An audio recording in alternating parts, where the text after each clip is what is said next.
Bonjour à tous, énième numéro du débat de presse. Trois faits marquants cette semaine en ce qui concerne l'actualité au Gabon. D'abord, la relance du dialogue social par le président Ali Bongo Ondimba. Cette semaine, le chef de l'État a reçu les partenaires sociaux pour échanger sur la nécessaire relance du dialogue social qui devrait aboutir à l'apaisement sur le front social marqué par des grèves récurrentes, notamment dans le secteur éducation, le secteur de la téléphonie mobile, avec Gabon Télécom qui a été également secoué cette semaine. Gabon Télécom, dont la privatisation engagée il y a 8 ans, semble présenter de nombreuses insuffisances. Les populations de la commune d'Akanda, au nord de Libreville, avaient les pieds dans l'eau cette semaine. Des images insoutenables des populations et leurs biens totalement engloutis. Le gouvernement a vivement réagi et a donc pris en charge l'ensemble de ces populations sinistrées et les a installées dans le stade de l'amitié pour faire face à l'urgence. Et puis enfin, Maître Louis Gaston Maïla est sorti du bois. En tout cas, Maître Louis Gaston Maïla, longtemps en détention préventive pour une affaire de droit commun, est à nouveau réapparu en public à la faveur d'une réunion politique de son parti, l'Union pour la Nouvelle République. Il a remercié tous et chacun qui l'ont soutenu pendant cette épreuve difficile. Il avait été interpellé il y a 2 mois dans une affaire de droit commun, notamment la question de la contrefaçon des billets de banque. Sur ce plateau, 4 confrères. Bonjour. Bonjour. Bonjour. Bonjour. Bien, nous avons donc d'abord à ma droite, Monsieur Yves Antonio Ogula. Yves Antonio Ogula arrive ici pour la seconde fois consécutive. Il est journaliste à la radio panafricaine Africa numéro 1. Il a longtemps exercé au Sénégal. Il s'est forgé d'ailleurs là-bas une réputation de bosseur. Il considère d'ailleurs comme le philosophe Protagoras 420 avant Jésus-Christ que l'homme est la mesure de toute chose. En tout cas, il n'aime pas la langue de bois. En face de M. Yves Antonio Ogula, nous avons M. Régis Meignet, à l'extrême gauche, journaliste à Radio Gabon. Il est déjà également passé plusieurs fois sur ce plateau, méthodique et pratique. Il est d'un esprit libéral. C'est aussi un homme de devoir. Et en face de M. Régis Meignet-Mendon, nous avons le jeune Henrik Bokoko, qui est juste à l'extrême droite. Henrik Bokoko est journaliste à Gabon Télévision. C'est sa deuxième participation également au débat de presse, affable et très réservé. M. Henrik Bokoko a bâti en tout cas aujourd'hui sa vie sur la recherche permanente de la vérité.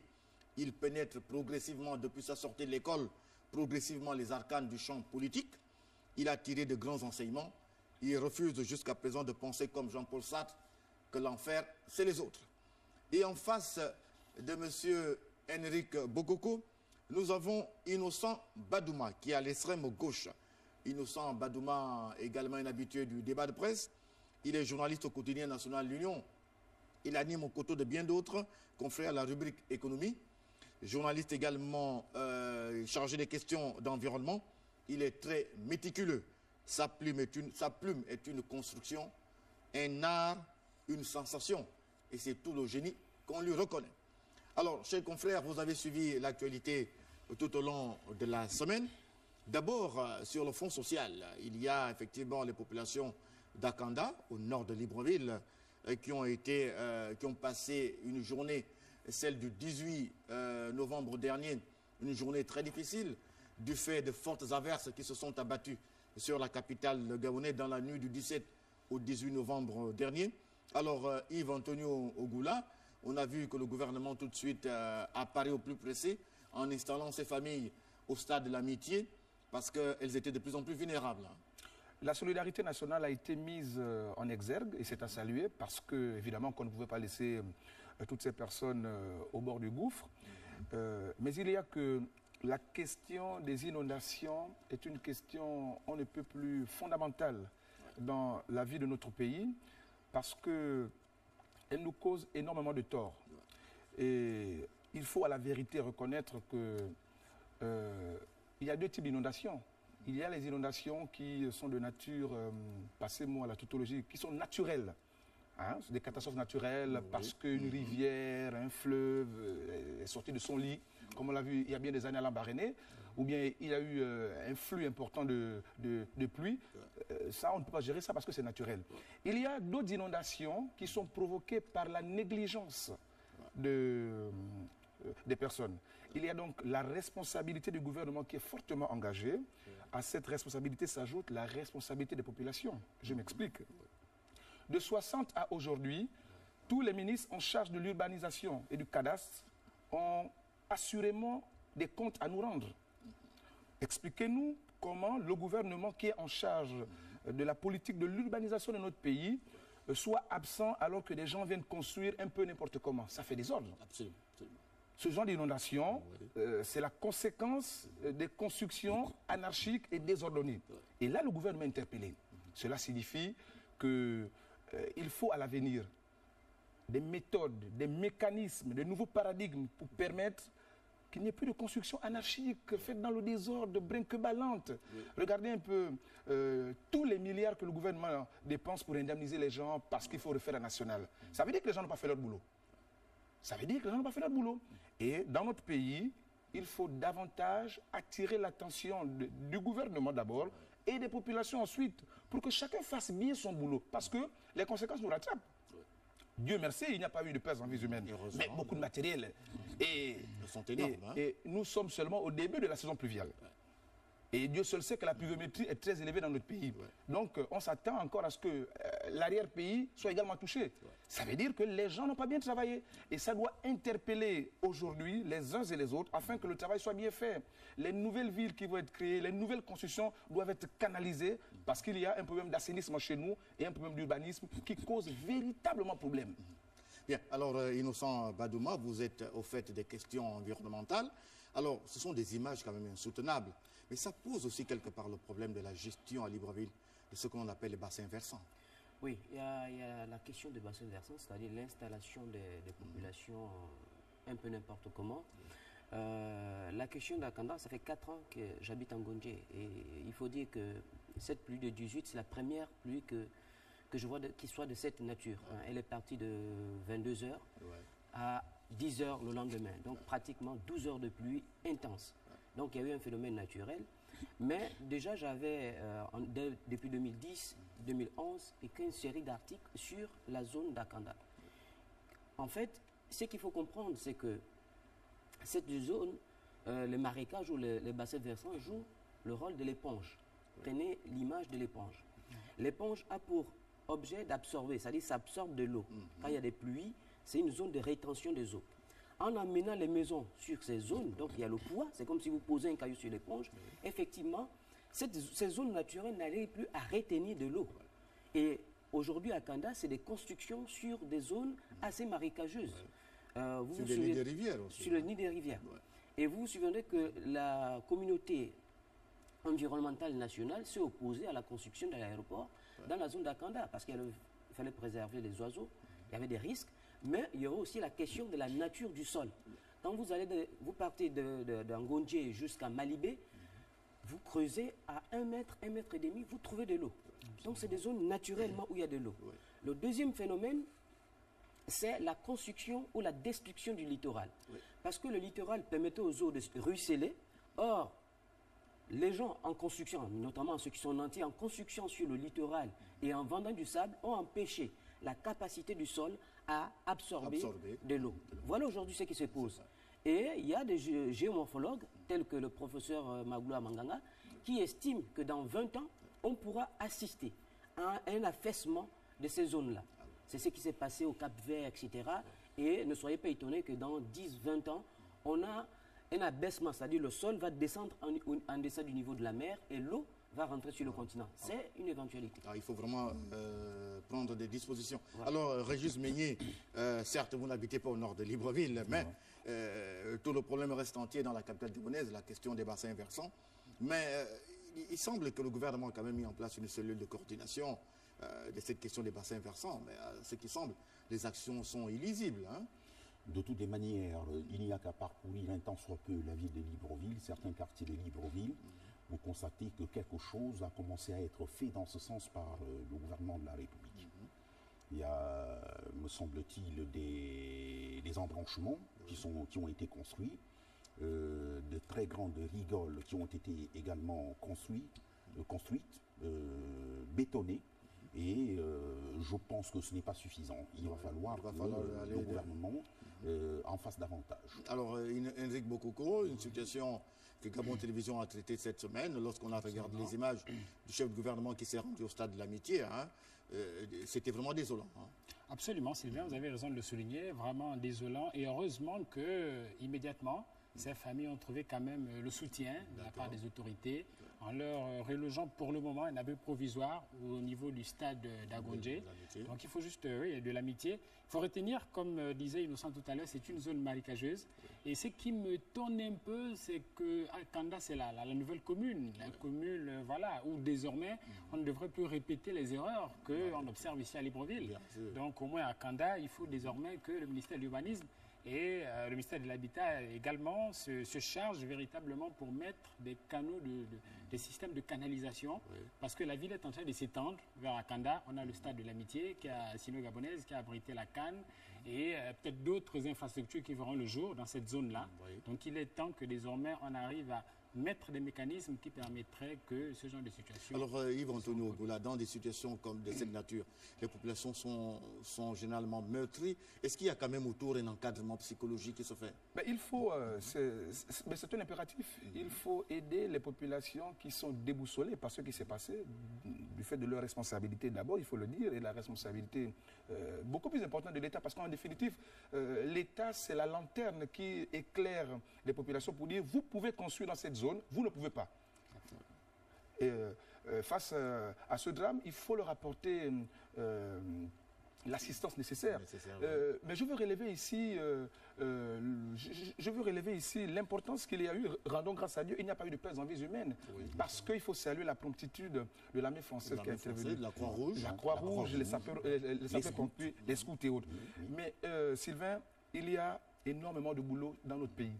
Il n'est pas normal que l'armée gabonaise, que les sapeurs-pompiers soient dépourvus de moyens pour aider les populations. Est-ce qu'on a d'abord besoin d'avoir recours à l'armée française? Ça veut dire que là, honnêtement, il y a un problème. Rapidement, trouvons les solutions. Doter l'armée gabonaise de moyens conséquents pour faire face à ces situations. Parce que ce n'est pas la première fois. Ah oui. On a vu lors de l'accident de l'avion de Gabon Express. Gabon Express, oui, il y a quelques années. Là. Voilà, il y a quelques années. En 2003 à peu près. 2003-2004. Hein. Voilà, nos secours ont failli. Ouais. Il faut que l'État s'attelle, autant que faire se peut, à mettre dans les normes requises toutes nos structures de moyens. On a besoin des militaires compétents, formés, mais ayant des moyens. Parce que quel que soit le niveau de votre formation, mais si vous n'avez pas le matériel requis pour apporter l'assistance nécessaire, eh bien, on va enregistrer des morts en série parce que c'est dû à la négligence de certaines personnes. Donc il faut, moi je pense, réveiller les gens qui dorment, emmener, inciter les gens à faire leur travail avec promptitude, avec patriotisme surtout, et bien évidemment avec professionnalisme. Alors, Innocent voulait rebondir à ce sujet. Oui, c'est la question de le plan d'urgence de gestion des catastrophes. Tout à fait. La communauté, les ONG réclament ce plan. Le gouvernement dit que ce plan existe. Mais c'est quand on a en face de ces situations qu'on se rend compte que finalement, tout se limite ou ce qui sort des ateliers n'est jamais appliqué sur le terrain. Vous voyez un peu, c'est la capacité d'un pays à réagir à des phénomènes naturels. Ça, c'est une petite inondation, mais on peut avoir des phénomènes plus compliqués. Comme chez les autres. Voilà. Alors, comment on fait? Quel est le plan d'urgence? Il faut le définir. Il faut une unité qui est installée, qui réagit automatiquement. Ces Gabonais ont été inondés dans la nuit. Il a fallu attendre peut-être le lendemain pour réagir. Il peut être trop tard. Parce qu'un câble peut se couper, être dans de l'eau, et puis c'est toutes des familles qui sont électrocutées. Donc, il faut un plan d'urgence qui fonctionne 24 sur 24. Et là, le gouvernement doit réfléchir à la question. Alors, mais, Régis Menyemandon? Oui, il y a dans tout lieu que le plan climat qui a été mis en place par Monsieur le Président de la République se déploie en vue, par exemple, de prévenir ce que je puis appeler la squattérisation. Parce que la squattérisation était due au Gabon. Il faut donc tout mettre en œuvre pour prévenir les populations en les amenant à ne pas s'installer dans des zones marécageuses. Alors, mais il s'avère que le problème n'est pas pas propre seulement qu'à Libreville. À Port-Gentil, c'est quasiment une presqu'île. Au cours de ces averses, des cas également d'inondation ont été signalés dans la commune de Port-Gentil, la capitale économique. Alors, Yves Antonio Ogoula, vous connaissez bien la capitale économique. Lorsqu'on regarde effectivement le relief, lorsqu'il y aura un jour une catastrophe de grande nature, comme le relevait tout à l'heure Innocent Badouma, il y aura quand même certainement des grincements dedans. Hein. Mais vous savez, Sylvain, je le constate pour le déplorer, c'est une situation à tout le moins grave, extrêmement dangereuse, tout autant qu'elle traduit la dangerosité dans laquelle vivent les populations. Hein? Port-Gentil, capitale économique, ville de sable, a un plan cadastral qui, disons-le, laisse à désirer. Allez-y dans les bas quartiers de Port-Gentil, vous allez regretter énormément. Ça veut dire que il y a trop de laxisme. On laisse aux gens la latitude de faire ce qu'ils veulent. On construit n'importe comment, comme on veut. Et après, le jour qu'il y aura une catastrophe naturelle, on va dire que Dieu est méchant. Mais non, Dieu n'est pas méchant. Il y a des gens qui sont chargés de l'aménagement, du cadastre et de l'urbanisme. Mais Seigneur, convoquez ces personnes, que ces personnes rendent des comptes. Comme il y a des gens chargés de la politique du sida, du sport, et ainsi de suite. Mais en la matière, il s'agit de l'urbanisme. De 60 à aujourd'hui, les états généraux. Si on les fait, je vous assure que vous vous rendrez compte qu'il y a des gens qui ont des comptes à nous rendre. Comment accepter, en parlant de Port-Gentil, aujourd'hui, la nouvelle route, elle va arriver, et des populations, parce que j'écoute les débats, les populations veulent aller s'installer sur la route. Chacun le fait selon son entendement. Mais non, nous ne sommes pas des professionnalistes de l'urbanisme. Il y a des urbanistes nullement formés qui ont la capacité de dire, désormais, comme la route passe par ici, on propose une débouche descendue par ici, et ainsi de suite. Mais tant qu'on ne fera pas ça, Sylvain, on assistera toujours à des catastrophes en série. Et là, il faut interpeller le chef de l'État. Mais Innocent Badouma, il s'avère aussi que les populations précèdent l'État, malheureusement. Malheureusement, elles ne doivent pas, justement. C'est parce qu'en fait, l'État est toujours en retard. L'État est toujours en retard. Vous ne pouvez pas empêcher les gens de s'installer. Ça, c'est naturel. On a toujours besoin d'un lieu pour s'installer, pour construire sa maison. Si l'État ne construit pas avant ou n'aménage pas avant, il est naturel que les populations s'installent. On ne peut pas. Maintenant, la question, c'est que, comme on aime rattraper les choses, il faut que l'État arrive tout de suite après. Pour quand le camp de Port-Gentil, quartier Océan, c'est un quartier par excellence des inondations. Bac aviation. Bac aviation. Il faut maintenant que l'État, avec le programme d'assainissement et d'aménagement de bassins versants, l'État aille vite dans la construction des bassins versants pour permettre aux eaux d'être drainées. L'autre question, c'est le type d'habitat. La terre est sablonneuse, assez d'eau.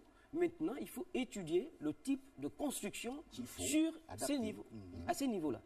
Donc, une construction qui doit pas être lourde pour ne pas, comme je disais tout à l'heure, empêcher le phénomène d'éponge naturelle d'agir.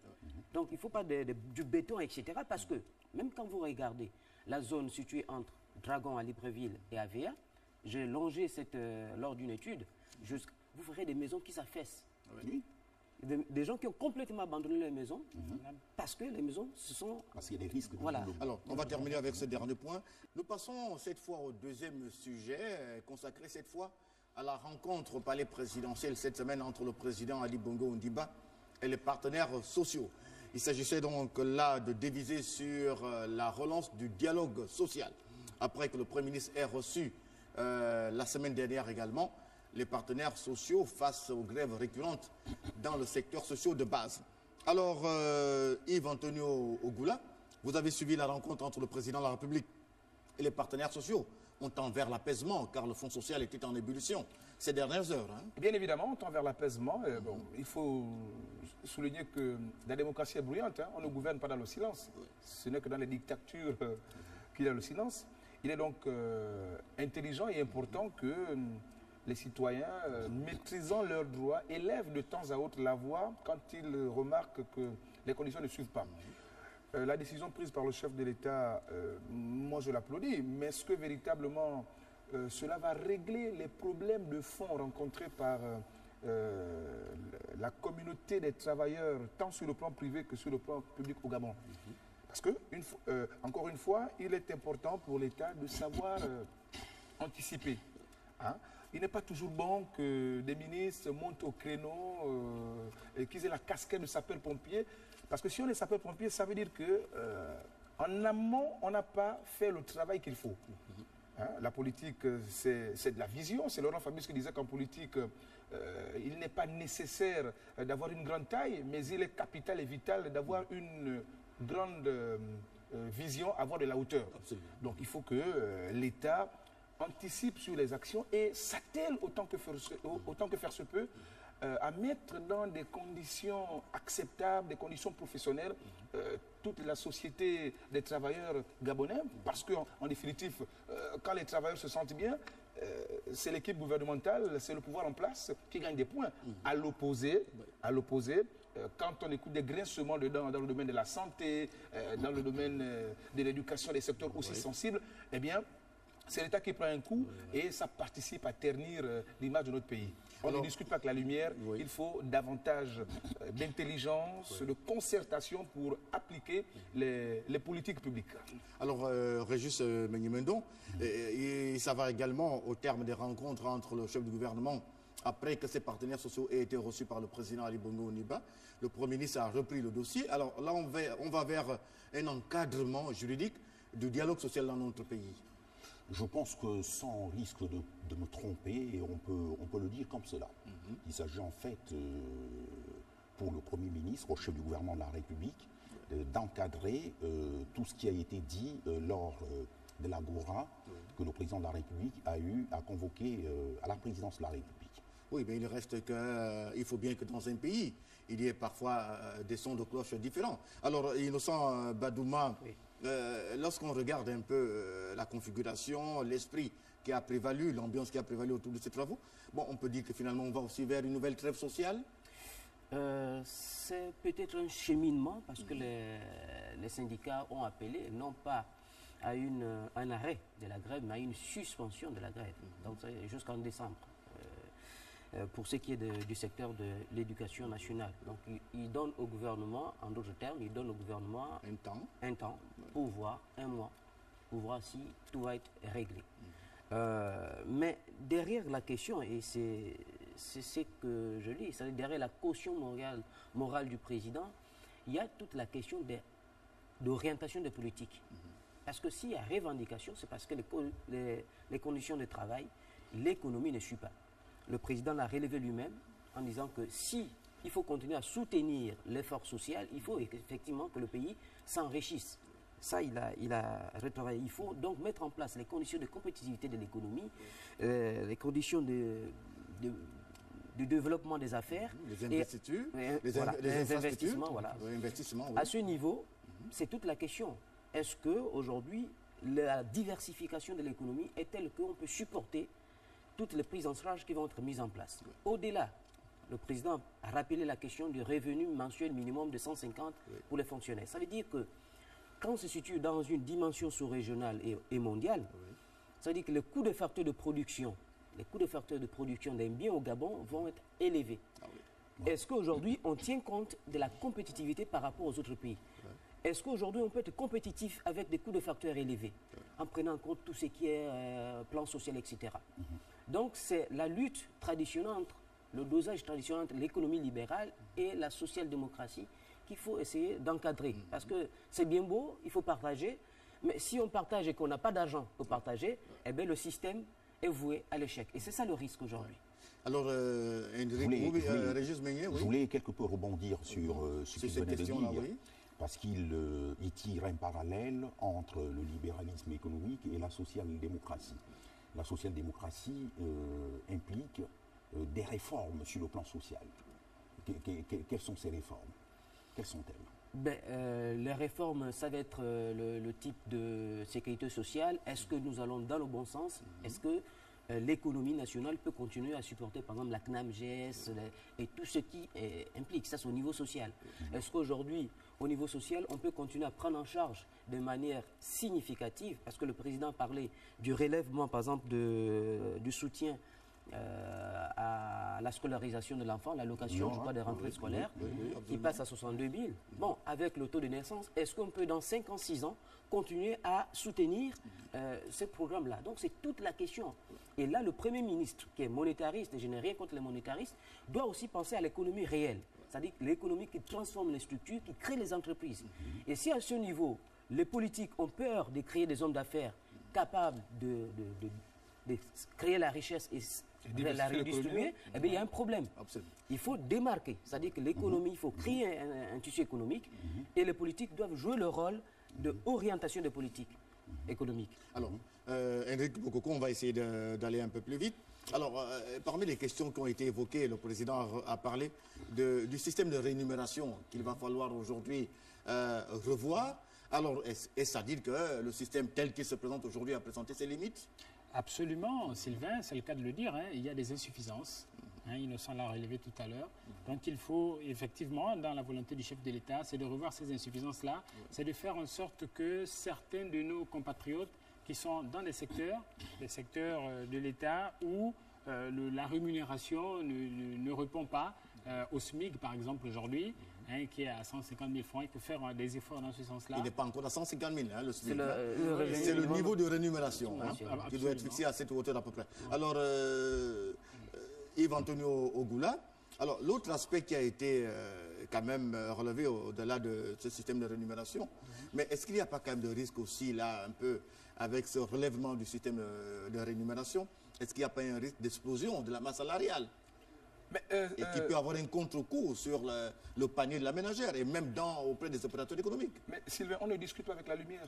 C'est évident, c'est clair. Si le pouvoir d'achat est élevé, on a beau augmenter les salaires, nous allons toujours conjuguer le verbe souffrir. Voici la réalité. Donc les spécialistes de l'économie se doivent véritablement d'apporter les solutions, comment vais-je dire, idoines à ce problème, et que les politiques, un temps soit peu, se retirent de cette question pour laisser les économistes purs et durs faire leur travail, parce que on peut bien aujourd'hui augmenter le salaire dans la fonction publique comme dans le privé. Mais cela va entraîner ipso facto sur le marché la hausse des prix. Absolument. Hier, vous étiez payé à 200 000 francs et les hommes décident que vous êtes payé à 230 000 francs. Soyez-en sûrs, la marchande, le vendeur ne vendra plus son poisson, le kilo de poisson à 1000 francs parce qu'il sait que, bon, il peut gagner. On va assister à une flambée des prix. La flambée des prix, voilà, merci. C'est ce qu'on appelle l'inflation psychologique. C'est automatique. Toutes les études économiques ont montré qu'il y a une quasi-corrélation, un lien entre une augmentation des revenus et l'augmentation des prix. Et de plus, à qui profite l'augmentation des salaires? Pas à l'économie nationale, elle profite aux économies extérieures. Parce que nous avons aussi ce qu'on appelle l'inflation importée. Parce que nous importons tout, quasiment tout.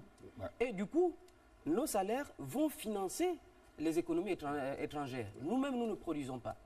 Je prends un aspect qui a été abordé par le président de la République et c'est le soutien, le maintien des prix des denrées de première nécessité. L'État a supprimé un certain nombre de taxes, droits et douanes. D'après le ministre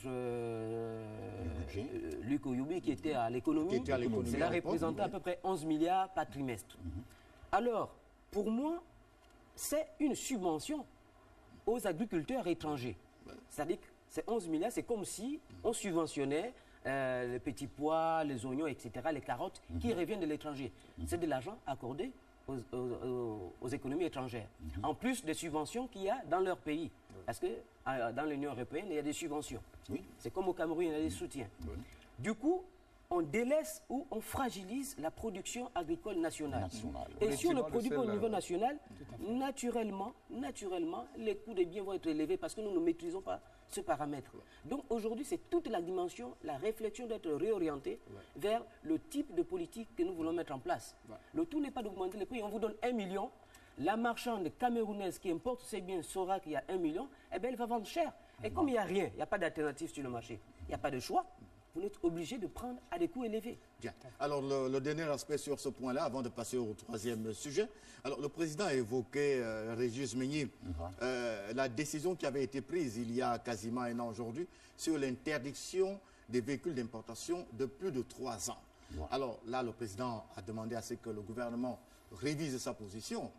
C'est quand même je pense, un recul sur ce point. Je pense qu'il a dû le dire en connaissance de cause, parce qu'il suffit de faire le tour de certaines grandes villes gabonaises pour constater que nombre de véhicules importés portent des plaques d'immatriculation de certains pays de la sous-région, comme le donc Cameroun. ça veut dire que c'est le port de Douala maintenant. Ça veut dire en quelque sorte que c'est le Cameroun, le port de Douala au Cameroun qui engrange, puisqu'au nombre d'importateurs, ils font débarquer leurs véhicules. Et pourquoi le président a-t-il reculé sur cette question?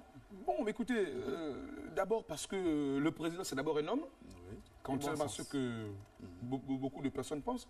Le chef de l'État, c'est d'abord un homme, et le pape disait, là où il y a l'homme, il y a l'hommerie. C'est-à-dire que le chef de l'État peut se tromper. Il peut mal lire, un ministre peut mal apprécier une situation et après rectifier le tir. C'est cela l'intelligence. Il faut savoir rectifier le tir quand on a pris une décision qui véritablement ne participe pas dans l'intérêt des populations. Parce qu'en vérité, tout le monde, tous les Gabonais n'ont pas le pouvoir financier pour s'offrir des véhicules neufs comme certains. Voilà la vérité. Donc de temps à autre, les voitures d'occasion participent à aider les autres. Donc moi je pense que il a eu une lisibilité, mais tout à fait claire de la situation, parce que, évidemment, c'est un autre port ici qui prend également un coût financier. Oui, mais bien sûr. Dans le cas de la libre-échange, on peut désormais passer par le Cameroun, par le Congo. Voici que c'est fait. Le président a eu l'intelligence, et c'est à saluer, de faire marche arrière parce que la décision n'avait pas été mûrement réfléchie. Mûrement réfléchie. Et puis ce sont les caisses. Et on va terminer sur ce point-là. Oui, et Sylvain, sur la question, il y a aussi les atermoiements de l'administration. Vous vous souvenez que le président n'a pas voulu que les citoyens, ses concitoyens, supportent les errements de l'administration. Parce que l'interdiction avait été prise. Entre-temps, il y a eu une circulaire qui avait été signée par certains membres du gouvernement, dont certains ont fait les frais en sortant du gouvernement, signée disant « vous pouvez importer des véhicules ». Et il y a des Gabonais qui ont sorti leur argent pour importer ces véhicules-là. Et du coup, c'est une administration qui commet des erreurs et les citoyens ne doivent pas supporter l'erreur commise par ceux qui gèrent notre administration. C'est la première chose. La deuxième chose, il va terminer, c'est qu'il y a une entorse, il y a une réflexion à mener. Parce que la loi initialement disait qu'il faut des véhicules qui ne soient pas plus vieux de 3 ans. Mais dans le secteur automobile, ils peuvent avoir un marché primaire, c'est-à-dire des véhicules neufs, sans un marché secondaire. En d'autres termes, imaginez que vous achetez un véhicule neuf à CFAO au Gabon. Ça veut dire qu'après 3 ans, vous ne pouvez pas la revendre parce que la loi interdit des véhicules vieux de plus de 3 ans. Qu'est-ce que vous faites avec ce véhicule? Qu'est-ce qu'une entreprise va faire avec un parc automobile puisque la loi interdit le marché secondaire de se développer? Et donc, il y a des problèmes qu'il faut réfléchir. Comme le marché de la bourse, le marché de l'automobile a besoin d'un marché secondaire. Tout ce qu'il faut faire, c'est réguler, voir dans quelle mesure mettre une brigade verte qui contrôle la pollution des automobiles. Bien, alors, chers confrères, il nous reste 2 derniers sujets sur lesquels nous allons très rapidement attaquer, sur lesquels nous allons rapidement apporter quelques réflexions, une réflexion sur la question de la sécurité routière. En tout cas, Innocent Badouma, on a constaté que Libreville, depuis plusieurs semaines, enregistre des morts en série à cause de ces mastodontes qui envahissent les rues de la capitale. On déplore de nombreuses victimes. Et le département des transports, une fois encore, a réuni donc tous les opérateurs économiques du secteur routier pour dénoncer cette délinquance routière et surtout ces morts en série du fait effectivement de ces véhicules qui circulent parfois sans immatriculation, parfois sans visite technique. Alors c'est une situation vraiment urgente. Il faut agir. Oui, il faut agir et c'est toute la raison de la réflexion que j'ai publiée dans l'Union de lundi.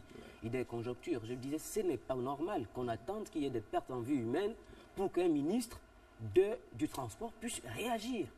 La question des grumiers, il a fallu attendre que des Gabonais meurent sur la route pour qu'on dise on régule la circulation des grumiers. Ouais. Aujourd'hui, c'est toute la problématique de contrôle de la visite technique. Ouais. La visite technique, il faut que les administrations cessent de voir de l'argent partout. C'est ça le problème. On délivre des visites techniques à des camions qui ne doivent pas fonctionner, on délivre des permis ou on vend des permis à ceux qui n'ont même pas pris à conduire des poids lourds. Avec nos routes restreintes, effectivement, on est condamné à avoir enregistré ce cas. Et on peut avoir des cas plus lourds si jamais le ministère des Transports, parce qu'il y a la brigade de contrôle des sécurités routières, c'est le ministère des Transports, la délivrance des permis de conduire, c'est le ministère des Transports, la régulation, donc les délivrances des permis pour transporter la marchandise dans le Gabon, c'est le ministère des Transports. Donc il y a une responsabilité du ministère des Transports. À côté du ministère du Transport, il y a la Défense nationale qui doit faire le contrôle. Et les policiers, plutôt que de prendre 500 francs, 1000 francs, mettre dans les poches, doivent penser qu'un jour, ces accidents peuvent concerner leurs enfants, etc. Et donc, il faut aussi que l'armée qui contrôle joue franchement son rôle. Parce que c'est des Gabonais. On ne doit pas attendre qu'un individu meure pour réagir. Et ça, alors, Yves Antonio Ogoula, avant Émeric Bokoko, pour un dernier tour de table, on a atteint la cote d'alerte. Hein. Vous savez, c'est extrêmement grave ce qui se passe. Nous avons atteint un niveau de désordre dans ce pays qui donne le vertige. Hein? Encore une fois, il y a des Gabonais qui ne font pas bien leur boulot. Ce n'est pas normal. Ce qui s'est passé samedi dernier à plein Niger est regrettable. Hein? Il faut préciser que c'est la négligence de certaines personnes qui a entraîné ce décès. D'abord, il faut interpeller le ministère des Transports qui n'a pas bien fait son travail. Qu'est-ce que la réglementation dit en matière de gros porteurs? Mais Seigneur, il faut combien d'oreilles, combien d'esprits pour faire appliquer les lois dans ce pays? Mais enfin, je ne comprends pas. Qu'est-ce qu'il y a dans ce pays pour que les lois ne soient pas appliquées? Et ce chauffeur, est-ce qu'il est conscient? Est-ce qu'il est conscient avec son gros porteur qui n'était pas sanglé? Mais c'est un drame. Moi, j'étais à Boué dernièrement. J'étais émerveillé de savoir que dans la petite commune rurale de Boué, il y a des routes spécialisées pour les grumiers. Mais c'est magnifique. Comment Libreville, la victime du pays, on peut accepter que de tels désordres se poursuivent? Mais ça, c'est un drame. C'est un scandale. Il faut rapidement réagir. Et je veux ajouter, je n'ai pas vu un membre du gouvernement là-bas. Ah non. Curieusement. Ah non. On doit travailler à humaniser ce pays. Tout est désormais affaire d'argent, comme Innocent l'a dit. Pour faire un petit travail, il faut le coca. Mais non, il faut humaniser ce pays. Sylvain, remarquez les Blancs que nous calquons de manière servile, mais là, nous ne copions pas bien. Lorsque vous touchez à un cheveu d'un Français, c'est le Quai d'Orsay qui réagit. Ils ne sont pas parentés, hein. Il n'y a pas de lien de parenté, mais parce qu'ils partagent ensemble le même pays. Mais chez nous, moi j'étais au Sénégal par exemple, il y avait une différence entre les boursiers, les Gabonais boursiers et les non-boursiers. Un Gabonais non-boursier, dès qu'il a un problème, il est abandonné. Mais non, il faut humaniser ce pays. Et il se pose le problème de l'applicabilité des mesures. Quand des mesures sont prises, si il est avéré que X n'a pas fait son travail, qu'il soit ami ou pas, mais Seigneur, qu'il libère le plancher. C'est en cela que le chef de l'État doit être rigoureux. La panthère, avant de dévorer les autres, dévore d'abord ses propres enfants pour montrer l'exemple, pour dire qu'on ne s'amuse pas avec la gestion de la chose publique. Mais c'est ça, Sylvain. Voilà. Alors, Innocent, oui, avant Émeric. Oui, Innocent. Avant ça, il y a la dimension qualité dans les entreprises. Aujourd'hui, les entreprises doivent prétendre vers un label qualité. Je dis les entreprises de transport. Parce que ce n'est pas normal de mettre une charge comme ça sur une remorque et n'est pas tenu compte du fait que tout a été bien scellé. C'est une négligence impardonnable. Et à ce niveau-là, il faut que le ministère des Transports puisse imposer la notion de qualité, de contrôle qualité au sein même des entreprises. C'est-à-dire qu'avant même que la remorque ne sorte de l'enclos de l'entreprise, il faut que les responsables de ces entreprises pensent à la sécurité. Alors, Régis. Oui, je voulais suggérer qu'il faut absolument qu'on puisse continuer à imposer davantage certaines entreprises forestières de façon à avoir suffisamment d'argent qui puisse servir à la construction de voies spéciales pour ces gros porteurs. Ça existe un peu partout. Oui, ça existe un peu partout, comme il venait de le dire, à Boué. L'autre solution, c'est les heures. Et construire une voie de contournement. Les heures de transport des marchandises. Pour ce qui est des heures, il avait effectivement été décédé à cela 3-4 ans. Et que les grumiers ont une certaine heure, à une certaine heure doivent... Mais l'applicabilité, l'applicabilité de la mesure fait défaut. Il n'y a qu'à emprunter la route nationale. Pour s'en rendre compte. L'applicabilité dans ce pays, on ne respecte pas la loi. Et qui doit faire respecter la loi? Ce n'est pas vous, ce n'est pas nous. Il y a des gens qui sont dûment formés pour faire respecter la loi. Et ce sont ces gens-là qui doivent être interpellés aujourd'hui. Il y a eu des morts, il y en aura encore certainement. Tant qu'on discutera, tant qu'on négligera ces problèmes, nous enregistrerons toujours des morts en série. Et c'est dramatique. Alors, vous voyez les ravages. Je voulais terminer par là, les ravages que causent les sémiromans sur la Nationale 1. Vous avez certainement appris qu'il y a eu un terrible accident, me semble-t-il, à Ekouk. Même avant de Oui, à l'issue duquel 4 personnes sont mortes, parmi lesquelles certains cadres de notre administration. Émeric Bokoko va terminer avec les campagnes d'information à ce sujet en termes de mesures de prévention. En termes de mesures de prévention, Sylvain, il faut seulement que les propriétaires de ces entreprises-là soient interpellés. Parce que lorsqu'on se décide de mettre un camion en circulation, il faut d'abord veiller sur toutes les modalités, du point de vue de la visite technique. Moi, j'ai eu à couvrir un accident là sur la voie express. C'est un camion bétonnier, une défaillance mécanique. Donc, il perd le contrôle, il n'arrive pas à freiner. Il va de l'autre côté de la voie express aller heurter un canter. Et heureusement que le canter est allé se réfugier sur un arbre, parce que s'il n'y avait pas l'arbre qui servait de protection, ce canter devait se loger directement. C'était spectaculaire. C'était spectaculaire. Au niveau d'une maison, une maison en planche où il y avait une famille qui vivait là-dedans. Donc vraiment la situation, elle est désolante. Et puis je voulais quand même relever quelque chose. Yves disait qu'on n'a pas vu les autorités lors de ce drame. Mais juste rappeler que le ministre du Transport était sur les lieux, à plein Niger, le samedi. Pour constater les dégâts. Hein. Donc dès qu'elle a eu l'information, elle s'est rendue immédiatement avec les services techniques pour constater, prendre les informations nécessaires. Et aussi à l'avenir, chercher des mécanismes, des schémas. Soit créer des routes spéciales pour ces engins ou des heures, mais surtout éviter que ces camions circulent dans les quartiers. Parce que la bretelle où il y a eu l'accident... Il n'y a pas suffisamment de routes, on dit aussi. Hein, oui. Yves Antonio, il n'y a pas suffisamment de routes. Il faut en créer. Hein. À la limite, sur la voie express, à la limite, mais dans les bretelles qui mènent dans les quartiers, dans les agglomérations. Il faut réguler. Je voulais dire en dernier ressort que c'est un problème qu'on se doit de résoudre à la racine. Est-ce que nombre de Chinois, de conducteurs de remorques chinois qu'on rencontre sur la Nationale 1 connaissent le code Rousseau. Le code Rousseau qui régit la circulation routière ici au Gabon, dans nombre de pays francophones et puis en France. Est-ce qu'ils connaissent le code Rousseau? Les Chinois ne sont pas mis en cause dans cette affaire. Non. Mais l'accident auquel je venais de faire allusion avait été causé par un semi-remorque conduit par un Chinois. Comme d'autres sont causés par des francophones. Hein. Oui. Alors, Yves Antonio, on va vous permettez quand même revoir aussi ces camions, parce que généralement, c'est des camions qui roulent à vive allure aussi. Or, c'est des camions chargés, donc qui doivent avoir une limitation de vitesse. Il faut installer des radars un peu partout.